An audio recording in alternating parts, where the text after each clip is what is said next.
사도신경으로 신앙 고백을 드림으로 3월 넷째 주 주일 예배를 하나님 앞에 드리겠습니다.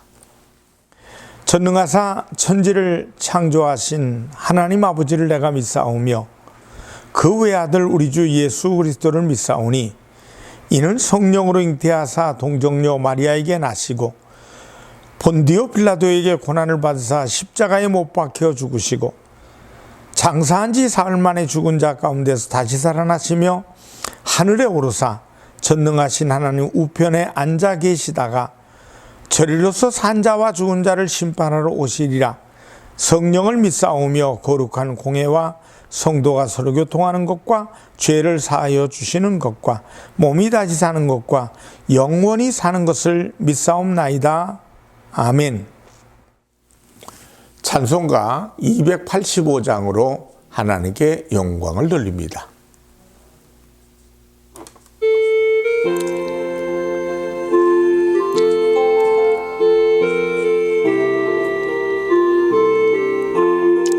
주의 말씀 받은 그날 참 기쁘고 복되도다. 이 기쁜 마음 못 이겨서 온 세상에 전하노라. 기쁜 날 주 나의 죄 다 씻은 날 늘 깨어서 기도하고 늘 기쁘게 살아가리. 기쁜 날 주 나의 죄 다 씻은 날 이 좋은 날 내 천한 몸 새 사람이 되었으니 이 몸과 마음 다 바쳐서 영광의 주를 섬기리. 기쁜 날 주 나의 죄 다 씻은 날 늘 깨어서 기도하고 늘 기쁘게 살아가리. 기쁜 날 주 나의 죄 다 씻은 날 새 사람 된 그날부터 평안한 마음 늘 있어서 이 복된 말 전하는 일 나의 본분 삼았도다. 기쁜 날 주 나의 죄 다 씻은 날 늘 깨어서 기도하고 늘 기쁘게 살아가리. 기쁜 날 주 나의 죄 다 씻은 날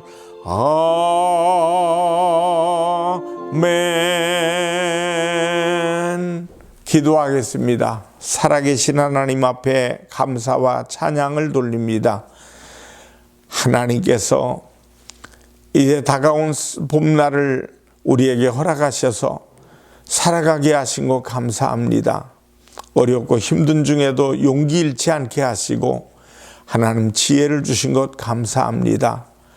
나라와 민족이 아버지 온 세계 속에서 하나님 영광을 드러낼 수 있는 것이 주님의 복을 받아야 되겠사오니 말씀을 듣고 행하는 모든 믿음의 사람들에게 하늘의 상과 땅의 복이 임하도록 도와주셔서 이 나라 이 땅에 또 온 세계가 어려운 가운데서도 우리를 통해서 하나님의 나라가 더 크게 더 아름답게 더 복되게 만들어지는 귀한 세상 만들도록 인도하여 주시옵소서.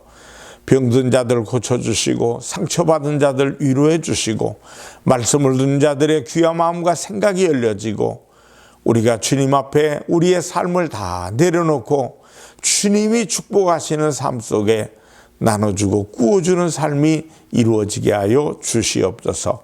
예수님의 이름으로 축복하며 기도드리옵나이다. 아멘. 하나님 말씀은 누가복음 18장 18절로 23절의 말씀이 되겠습니다. 어떤 관리가 물어 이르되 선한 선생님이여 내가 무엇을 하여야 영생을 얻으리이까? 예수께서 이르시되 내가 어찌하여 나를 선하다 일컫느냐? 하나님 한 분 외에는 선한 이가 없느니라. 내가 계명을 안 하니 간음하지 말라, 살인하지 말라, 도적질하지 말라, 거짓 증언하지 말라, 네 부모를 공경하라 하였느니라. 여짜오되 이것은 내가 어려서부터 다 지키었나이다. 예수께서 이 말을 들으시고 이르시되 내게 아직도 한 가지 부족한 것이 있으니 내게 있는 것을 다 팔아 가난한 자들에게 나누어 주라. 그리하면 하늘에서 내게 보화가 있으리라. 그리고 와서 나를 따르라 하시니 그 사람이 큰 부자이므로 이 말씀을 듣고 심히 근심하더라. 누가복음 18장 18절로 23절의 말씀을 통해 내려놓을 때 이런 제목으로 은혜를 나눕니다. 오늘 우리가 만날 주인공은 다름 아닌 젊은 청년입니다.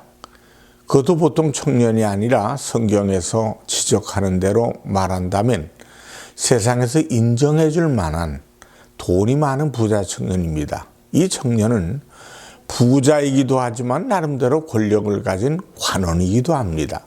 뿐만 아니라 어릴 적부터 율법의 가르침 아래서 철저하게 훈련받고 양육된 사람이었습니다.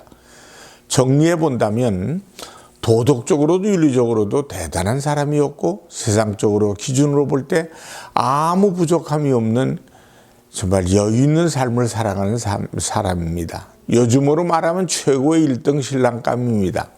게다가 이 청년은 돈에 취해서만 사는 사람이 아닙니다.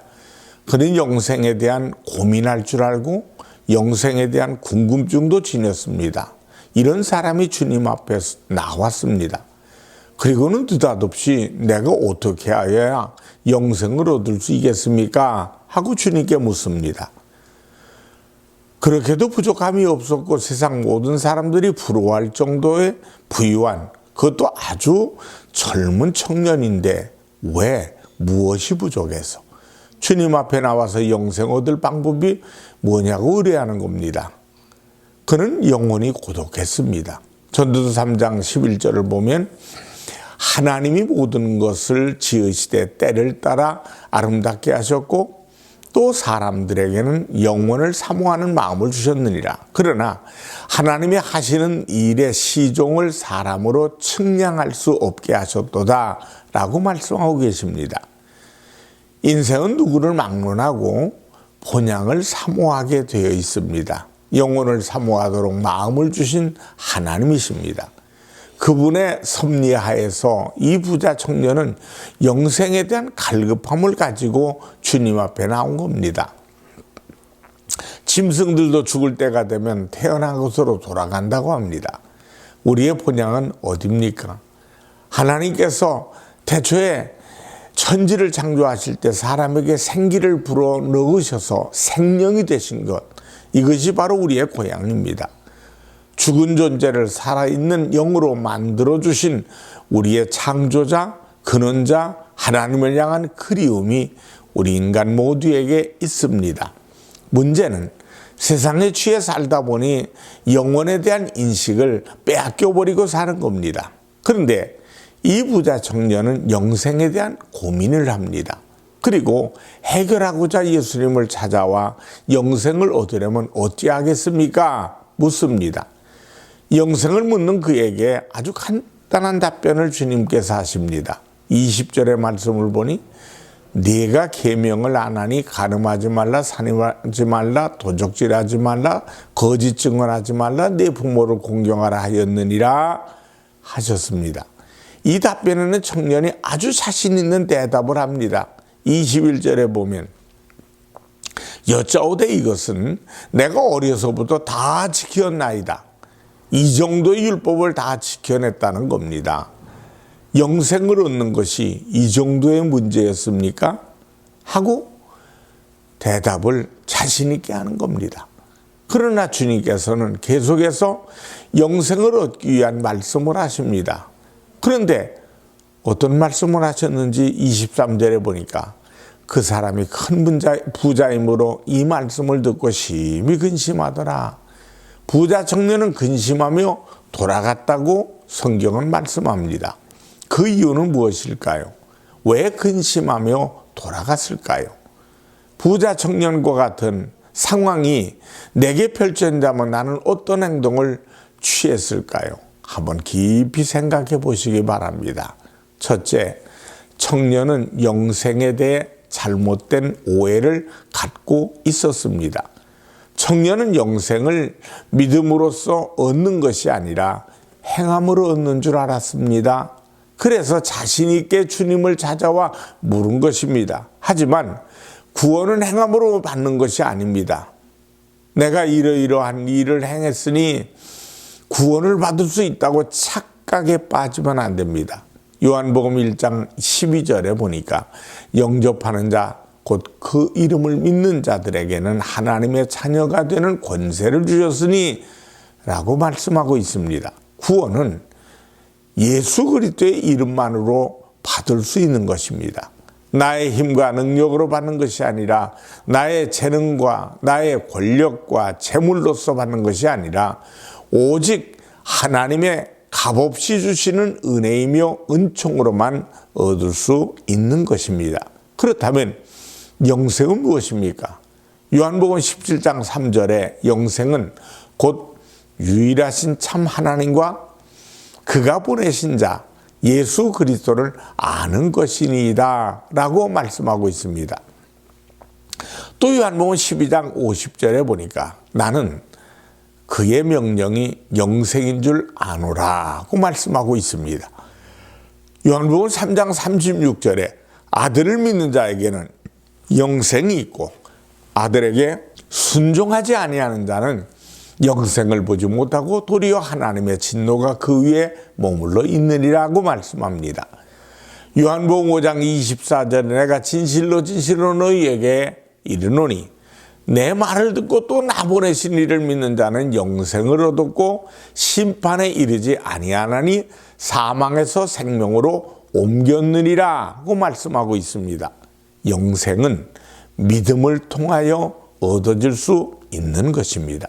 둘째로 청년은 영생의 소중함을 깨닫지 못했습니다. 청년은 왜 근심하며 돌아갔습니까?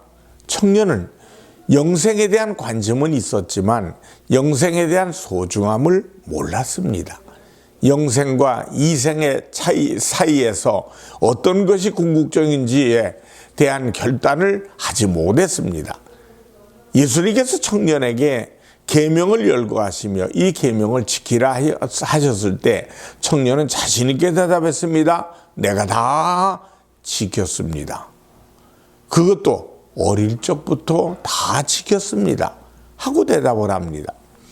여러분 대단하지 않습니까? 하나님께서 주신 계명을 어렸을 때부터 지금까지 다 지키면서 경건하게 살아왔다는 것입니다. 이 정도이면 성자급입니다. 거기에 속한 거예요. 그래야 볼 수 있잖아요. 거의 성자처럼 살아온 거예요. 그럼에도 불구하고 주님께서 하시는 말씀을 보세요. 오히려 내게 부족한 것이 있다는 것이에요. 22절로 23절에 보니까 예수께서 이 말을 들으시고 이르시되 내게 아직 한 가지 부족한 것이 있으니 내게 있는 것을 다 팔아 가난한 자들에게 나눠주라. 그리하면 하늘에서 내게 보화가 있으리라. 그리고 와서 나를 따르라 하시니 그 사람이 큰 부자이므로 이 말씀을 듣고 심히 근심하더라. 네가 영생을 얻으려면 네가 가지고 있는 재산을 팔아서 가난한 자들에게 나눠주라는 것입니다. 그리하면 하늘에서 내게 보화가 있으리라고 말씀합니다.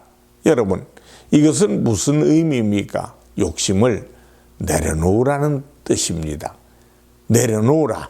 욕심을 내려놓아라. 사랑을 베풀 때 과연 천국에 대한 소망을 지닐 수 있는 신앙인이 될 수 있다는 겁니다. 그렇습니다. 물질에 대한 욕심을 가득 안고서 온전히 천국을 소망할 수 있을까요? 종교가 물질에 대한 욕심을 내리지 못하고 진실로 생명의 바른 길을 인도할 수 있을까요? 가장 근본적인 것은 물질에 대한 욕심을 내려놓는 것입니다. 죄를 내려놓고 욕심을 내려놓지 않으면 진정으로 영적인 신앙인이 될 수 없다는 사실을 잊지 맙시다. 결국 이 부자 청년은 결단을 내리지 못하고 떠났습니다. 율법은 완벽하게 지켰으나 물질에 대한 욕심을 내려놓지 못하고 그냥 가버렸습니다. 믿음의 길은 자기를 버리고 따르는 길입니다. 죄를 버리고 욕심을 버려야 합니다. 욕심이라는 것은 세상에 대한 요구입니다. 몇 년 전 그 매스컴에 불교계 거물급 승려가 부패와 비리를 폭로했습니다. 여러 승려들이 해외로 돌아다니며 그에게 도박을 했다고 폭로를 합니다. 자신도 그 무리 중에 포함되었다고 말했습니다.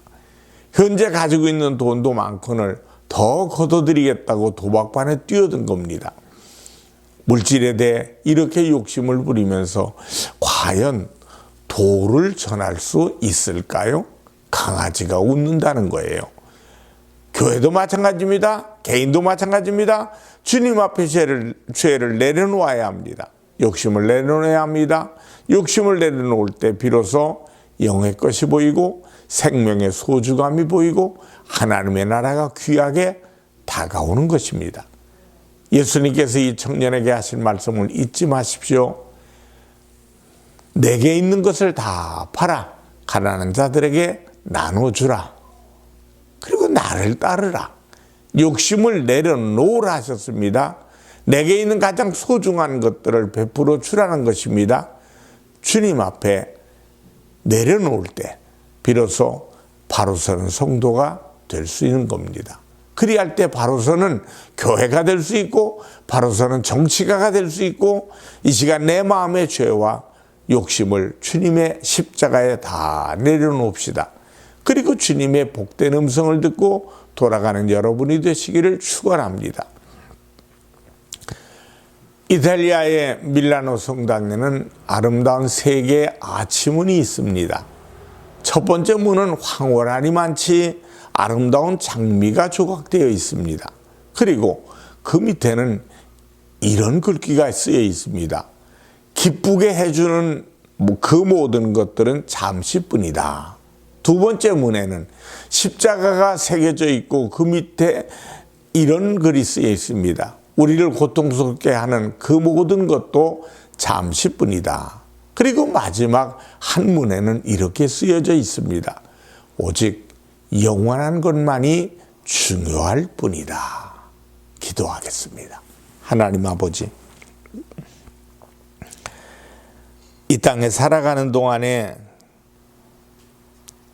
내려놓는 지혜를 주시고 내려놓는 믿음을 주셔서 하나님 앞에는 영광이고 우리의 삶 속에서 평강을 얻을 수 있는 지혜를 얻게 도와 주시옵소서. 평생에 욕심내고 살았던 모든 것 이제 또 내려놓는 우리 모두가 될 수 있도록 도와주시옵소서. 예수님의 이름으로 축복하며 기도드리옵나이다. 아멘. 하나님 앞에 믿음의 씨앗을 기쁜 마음으로 드리겠습니다. 기도하겠습니다. 하나님 아버지, 주일 감사 귀한 예물을 주께 드렸습니다.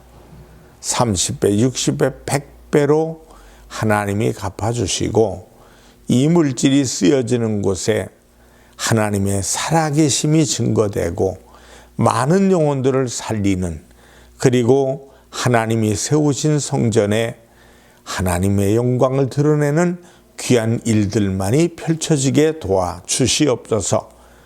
바르게 쓰여지게 하시고 복되게 쓰여지는 하나님께 드려지는 예물되게 하여 주시옵소서.